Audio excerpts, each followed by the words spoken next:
Hi guys, good evening. So, kakababa ko nga lang ng bus galing Maynila. So, pagbaba ko ng bus, biglang may sumalubong sa akin na foreigner. Parang ano siya, Indiano. Then, sabi niya sa akin kung, do you know speak English? And then sabi ko, yes. Akala ko naman, may itatanong lang siya. And then, salita siya. So, ang pagkakaintindi ko, nagpunta raw siya dito and then nawala daw yung wallet niya. So, nakatira daw siya sa nag-stay daw siya dun sa Makati.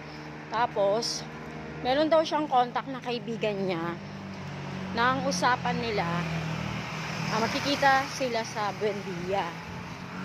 So, syempre, nangingi siya sa akin ng 100 pesos. Kung tutuusin naman guys, maliit lang naman or hindi siya maliit eh. Kumbaga, oo, maliit. Maliit na halaga lang naman yung 100 pesos. Pero syempre, ando kasi tayo sa era na yung parang gusto natin makasigurado kung totoo ba or baka naman niloloko lang tayo. Hindi kinausap ko siya. Tapos, sabi ko sa kanya, kung meron siyang contact number ng friend niya, tatawagan ko. Kasi may load naman ako. Sabi niya, wala daw. Di syempre, parang nag-isip ako, paano niya nasabi na ipipick up siya ng kaibigan niya sa, Buendia, kung wala siyang contact number nun. And then, sabi ko sa kanya, if you want, I go with you at barangay or police station dito sa amin para matulungan siya. Tapos ayaw niya. Ang dami niyang hanash. Ayun, hindi syempre parang doon ako nagdududa na, ba't ayaw nito? Syempre ikaw, 'di ba? Kung talagang kailangan mo ng tulong, iti-take mo yung pwedeng itulong sa iyo or 'di ba, parang kahit hindi ko man siya mabigyan ng pera, masamahan ko siya sa barangay or sa police station, 'di ba? At least kahit paano matutulungan siya doon. Kung talagang nawawala siya or nawala yung pera niya. Tapos tinatanong ko siya kung ano ginagawa niya dito, kung bakit nandito siya. Kasi hindi niya ako masagot. Yun, medyo mahaba yung conversation namin eh. Medyo dumugo nga yung ilong ko doon eh.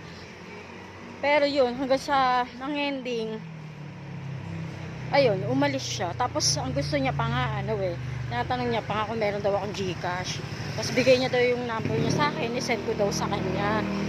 Syempre, diba, parang ikaw, kumbaga kung talagang totoo yung sinasabi mo na kailangan mo talaga ng tulong, hindi ganun eh, diba? Kumbaga, kung talagang kailangan mo ng tulong, iti-take mo yung tulong na pwedeng, or yung tulong na ibinibigay sa'yo or ino-offer sa'yo yung taong hinihingan mo.